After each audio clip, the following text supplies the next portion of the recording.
जो भी करवाया वो अच्छा लग रहा है। एक तो इनको पता नहीं कि हम लोग क्या क्या कराते हैं। ये आईब्रो तो जिंदगी में मैं नहीं कराती हूँ, अब आईब्रो की बात कर रहे हैं।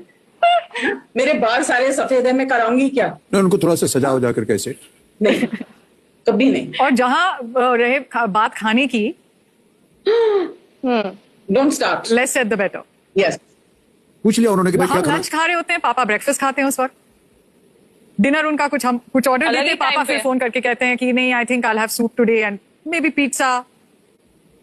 नहीं नहीं, और जब कुछ पता नहीं होता है तब बोलते हैं कुछ भी। मैंने कहा कुछ भी क्या है? या आप खिलाएं आपको, अच्छा जो तुम्हारे मन में है खिला दें। लेकिन एंड में यही हुआ ना कि पत्नी जी को बोल दिया कि जो तुम्हारे मन में आए खिला देना।